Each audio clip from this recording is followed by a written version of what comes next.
Bush's ethics lawyer just brilliantly explained why Trump is guiltier than Nixon.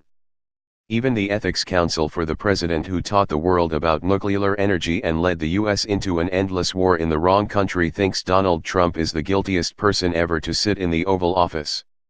Richard Painter, who served as chief ethics counsel for George W. Bush in the early 2000s, noted in a recent interview with CBS News that there is more evidence to charge Trump with a crime than ever there was against President Nixon, who resigned under threat of impeachment.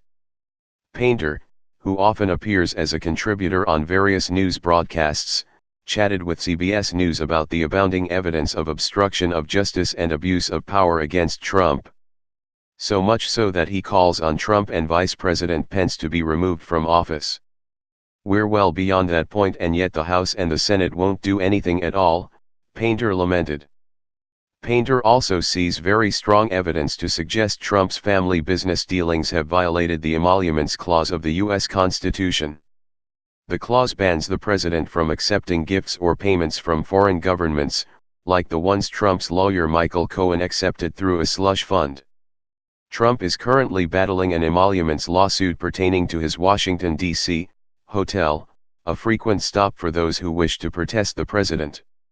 Taking a decided turn from his days demonizing the Muslim community after September 11, Painter also came down hard on Trump's attempt to enforce travel bans on predominantly Muslim countries. The ban is, according to Painter, a violation of the First Amendment. Going after President Trump's abuse of power and violations of the Constitution needs to be the #1 priority, Painter rightfully pointed out, noting that Trump's behavior is unprecedented. Painter isn't singularly fed up with Donald Trump, but the entirety of the Republican Party. In fact, Painter is so disillusioned by the noticeable shift in the party's priorities that for the 2018 midterm elections, the longtime Republican is running as a Democrat.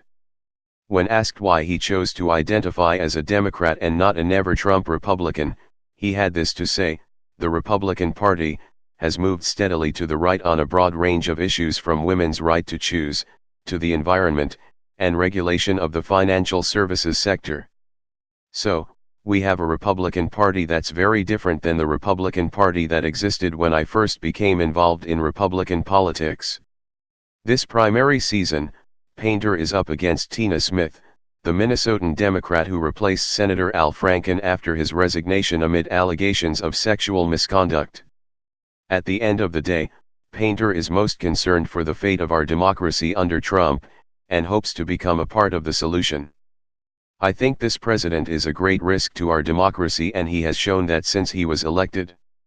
His abuse of power in office, his violation of the Constitution, his rhetoric, borders on fascist. He's absolutely right on both counts. Authoritarians Trump and Pence have got to go, and Republicans need to seriously consider staying tied to a party with such a flippant and tumultuous system of values it's unrecognizable to one of its longest supporters."